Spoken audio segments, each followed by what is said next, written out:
People don't understand their natural advantages, and they don't use them. That's bad, number one. But worse, number two, if you don't think you're a good ice skater, or if you're convinced you're not a good cellist, you're not going to go out and try it.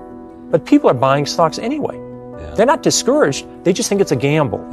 We begin with Peter Lynch. Time magazine has called him America's #1 money manager. During the 13 years he headed the Fidelity Magellan Fund, it was a top-ranked general equity mutual fund. His new book, Beating the Street, offers advice on picking stocks and maximizing profits, and he's here to talk to us about a lot of things. Peter, welcome to the broadcast. You wrote a book called One Up on Wall Street, and I think that's one of the best-selling books ever about Wall Street, if I'm not correct, and you can correct me. And so why then did you write another book? Okay.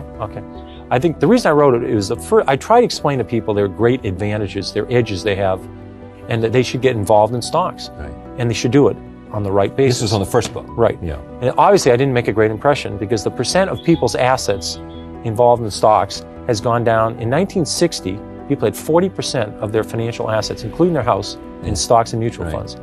In 80, that was down to 25%. It's now down to 17%. And why do you think that is? Well, I think people, in the decade of the 80s was the best decade this century for stocks. I think people managed to lose money in the 80s doing it themselves because their methods were so flawed. So I really feel as though I wanted people to understand. I don't want anybody to buy a stock. I'm saying if you're going to buy a stock, you should do certain things. If you're not willing to do these things, you should leave your money in the bank. Your philosophy is simple, and I'm remembering this from the previous book. I think we're now talking about the previous book. Correct. Your philosophy was if you find something that you identify with. I remember there was a story of your wife and her hose. Your wife kept saying, these are legs, the legs and panties. Your wife said, these are the greatest things I've ever seen. And when your wife said that, you knew that this was a product that was better. You used to stay at La Quinta Motel, and the service was better, whatever was better. The price was good. And the price was good too. And you said, this is a place that I can determine. I, Peter Lynch, can tell that this is a good product, right? And if these people are making a good product, then their earnings are going to go up, therefore the stock's going to go up. And that's the kind of decision-making process you ought to go through. Do I have it? You've got it exactly right. Well, I don't think people understand there's 100% correlation with what happens to a company's earnings over several years and what happens to the stock. If the company, McDonald's has done very well as a company, the stock has done very well. People worry about too much money supply, what's happened to the price of oil, who's the president, who's being nominated for the Supreme Court, it's all the ozone layer. It has nothing to do. McDonald's earnings go up the next 10 years, the stock will go up. But what they will say to you, Peter, is that, as you know, and why am I telling you this, but anyway, it's fun to tell you this, they're telling you that these other things influence the amount of earnings of a particular company. If we're in a recession, people are not going to spend as much money on going to the movies or whatever they do. And therefore, you got to pay attention to these other things because they impact on earnings. They are very important, but you have no idea of knowing what they're going to do. Alan Greenspan's the head of the Federal Reserve. He cannot predict interest rates. He'd be the first to tell you. He can influence them, but he can't predict them. He cannot predict what long-term interest rates are going to be 1 year from now, 2 years from now, 3 years. He's even surprised how low they are now. So how am I supposed to predict interest rates? How am I supposed to predict the economy? You certainly remember the recession of 82. In 1982, we had a 20% prime rate, 14% unemployment, 12% inflation. I don't remember anybody telling me in 1980 or 81 that was going to happen. All of a sudden, we had the worst recession since the Depression. I didn't read about it in the paper. So it's crazy to think about these things. Here's a quote from you. I own Dunkin' Donuts. When you own Dunkin' Donuts, you don't have to worry about Korean imports. You don't have to worry about M2 or M3. These are money supply figures, aren't they? And what's happening to the money supply? This is the way you make money. If you don't understand what the company does, you should not be in it. If you could predict the stock market, you could predict the economy, you could predict interest rates. If you go buy the wrong stocks, you're going to lose half your money anyway. I'm saying people have natural advantages. Let's say what you do for a living is you're involved in the restaurant industry. You supply paper products. You supply kitchen equipment. You help build restaurants. You saw McDonald's. You saw Chi-Chi's. You saw Chili's. You saw Cracker Barrel. You saw Dunkin' Donuts, Kentucky Fried Chicken, Taco Bell. These are all success stories. These were 40-fold. You made 40 or 50 times your money. You don't need to make that kind of money many times in your life, right? No. That's all you had to do was follow the restaurant industry.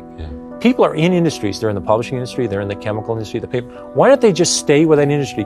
You only need a few stocks a decade. How many good stocks do you need in a lifetime? Instead of people, they're in the restaurant industry. They're buying biotechnology stocks.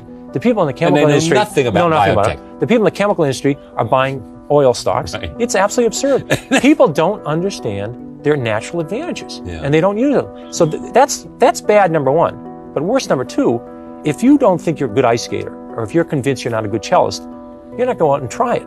But people are buying stocks anyway. Yeah. They're not discouraged. They just think it's a gamble. Yeah. So therefore, they go forward and they bet on one stock for a week and a half, and it goes up, and they make $2 on it. Then they sell it, and they buy something else. When 3 years is over, all they've done is generate a lot of commissions. And they've probably lost money. That's a mistake. So your advice is what? If you don't understand a company, if you can't explain it to a 10-year-old in 2 minutes or less, yes, don't own it. Because when it goes down, let's say the stock goes down 2 points. you won't understand what's going on. What do? Do you buy more? Do you flip a coin? And chances are your broker doesn't either. He or she certainly doesn't know about it. I mean, who knows what all these things are with auto-backed planes and mega flops? Who knows what all this? So buy what you know. Buy in your industry. Buy what you know. Buy local companies. Yeah. So suppose you don't have an industry. I mean, you don't really. You buy local companies. Right. Companies in your own industry. 10 years after Walmart went public. 10 years after Walmart. 10 years after it went public. It's a 25-year-old company now. Right. You could have bought the stock and made 50 times your money on it. 50 times. This is if you bought it 10 years after it was public already. Yeah. It already gone up 5-fold. So you could have made 250-fold.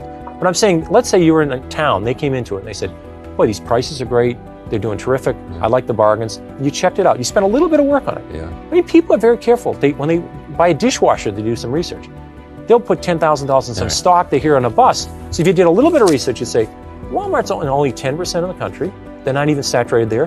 Why can't they go to the rest of the country? So is this is more of the same? Is it what it is? It's more of the same. Plus, I show examples. It's a touch more detailed. It actually shows me in action. Right. I picked 21 stocks early in 1992. Right. Some work, some don't. I follow those companies. Some of the companies, the fundamentals deteriorate.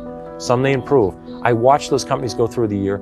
I also explain the retail industry. I try and make it very simple. And I talk about a wonderful example.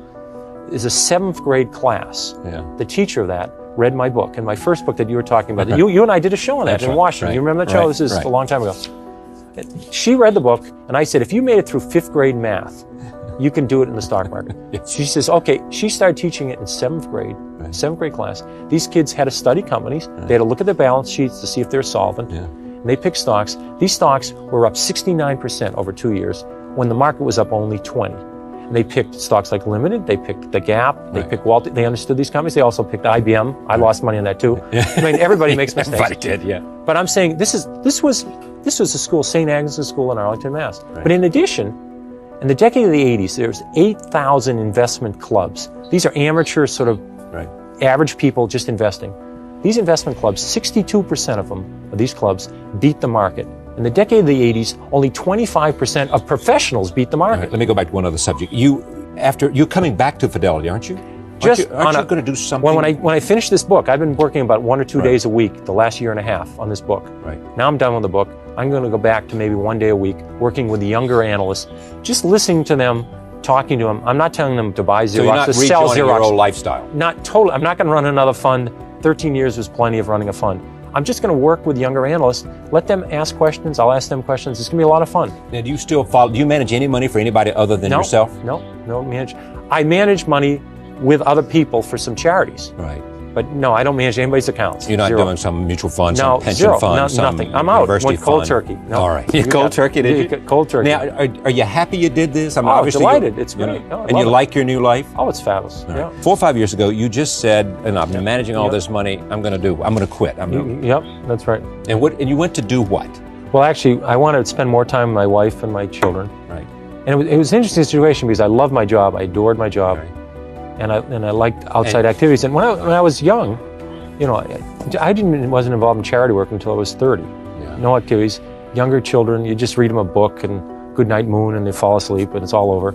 When they get older, there's more time involved. So I enjoyed the family. Mm-hmm. I was leaving for work at 6 in the morning. I was getting home at 7 o'clock at night, 6 days a week. This was in Boston? Yeah, traveling 14 days a month. It was just too much. So I said, I said, that's it. I can't take it. And fortunately, I had made enough money to say, I could give up the job, so I didn't have to give up the family or the outside activities. And so what happened then? So you did what with your life? Well, I cut back from about a 90-hour week to a 40 or 50-hour week, and in the morning, I make breakfasts and lunches for the kids, and I do the spelling words and the Spanish words, and Carolyn does the math and the science, and I see Carolyn in the morning, and off I go to a place. You have to go, in my opinion, you have to go somewhere to do something. If you stay at home, you wind up answering the telephone or watching cartoons, so or falling asleep, taking a nap. So she does the hard work, and I go.